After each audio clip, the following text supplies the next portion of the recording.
All right, welcome to your deep dive today. Oh, yes, always exciting. Yeah, so today we're diving into J. Krishnamurti's The Book of Life. Oh, wait, great. Specifically an excerpt on this idea of listening without thought. I like it. Yeah, and It's an interesting one. it really is. Yeah. I don't know about you, but I can't remember the last time I really, truly listened to something. Like, truly listened, yeah. Yeah, where I was just completely absorbed in a sound. Not just hearing a bird chirping outside, but really listening to the nuances of the bird's song. Right. And Krishnamurti suggests that this kind of listening can really transform how we interact with the world. Oh, for sure. It's a fascinating idea, isn't it? And Krishnamurti actually points out how rarely we truly listen. Right. He says our minds are just racing ahead all the time. Yeah. Oh my gosh, yes. We're constantly making judgments, planning our to-do list. We might even be composing rebuttals in our heads before the person's even finished talking. Oh, 100%, yeah. It's like my brain's running a marathon while I'm trying to hold a conversation. And then we wonder why we feel so exhausted all the time. Exactly. Yeah. So Krishnamurti actually describes this state of truly being present and non-judgmental as having a quiet mind. Yes, a quiet mind. And he actually uses this really vivid analogy about a flower to kind of illustrate this. Okay. So he basically says if we're so busy labeling the flower, analyzing its parts, thinking, oh, that's a rose, it has so many petals, this color, we kind of miss the experience of actually seeing the flower. Yeah. We take this beautiful, unique thing and we just reduce it to a concept. Right. And he argues that we do the same thing with listening. We miss what's really being said because we filter it through this lens of our own preconceived thoughts, our judgments, our ideas.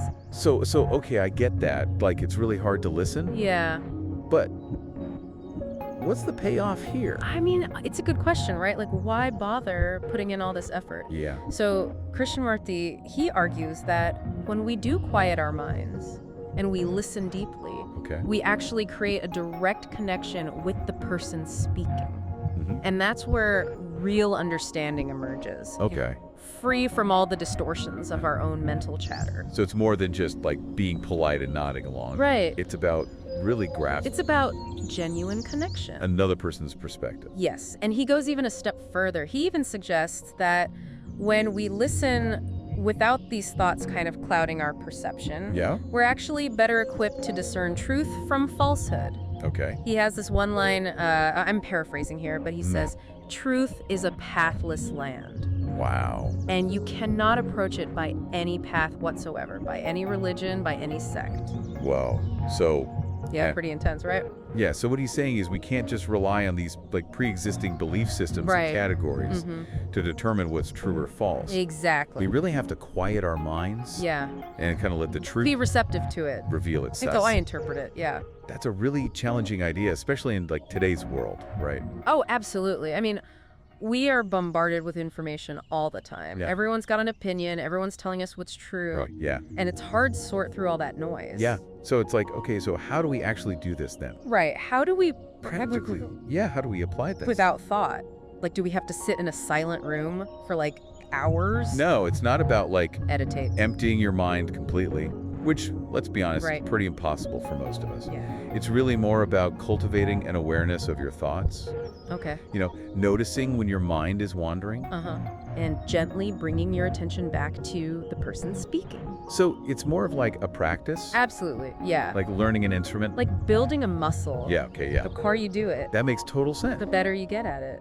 And I'm thinking all those times I've totally zoned out in conversation. Oh yeah, we've all been. Or missed important details, because my mind was somewhere else. And that's okay. Yeah. The point is that we can train ourselves to be more present. Yeah. To be more attentive. Right. Okay, so what's the reward?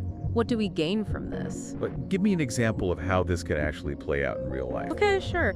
So imagine having a conversation with your partner, but you're truly listening to understand their perspective. Right. Not just biding your time until it's your turn to talk. Yeah. Or think about a conversation with a close friend where you're fully present, really absorbing what they're sharing. The quality of that connection, it would just be so much richer, wouldn't it? Right, yeah, and this isn't just about like personal relationships, right? Exactly. Krishnamurti actually talks about listening to everything from birdsong to political speeches. Even things we might not like. Even things that might make us uncomfortable. Okay, so even stuff we disagree with. That's the real challenge, right? Yeah, that's tough. He suggests that this kind of open, receptive listening can completely transform our understanding of the world. Wow, it's a pretty radical idea. It is, yeah. Like, it seems like this kind of listening could be a really powerful tool. Oh, absolutely. Not just for our personal relationships, but just for understanding. For our own growth. For own growth. For connecting with the world. Yeah, okay, so Krishnamurti says something else that I found really interesting. Okay, yeah. He suggests that when we really truly listen, there's no need for debate or discussion. Wow, yeah, he does say that. Yeah?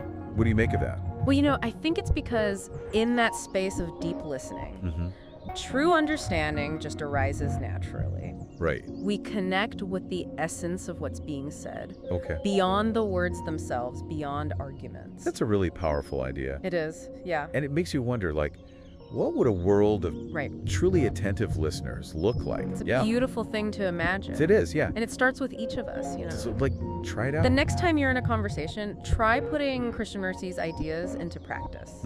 See what happens. Just listen without thought. Yeah, you might be surprised by what you discover. All right, awesome. It's a journey. Well, thanks for taking this deep dive with me. Thanks for having me. I'll see you the next one. Sounds good. Bye. 22/7.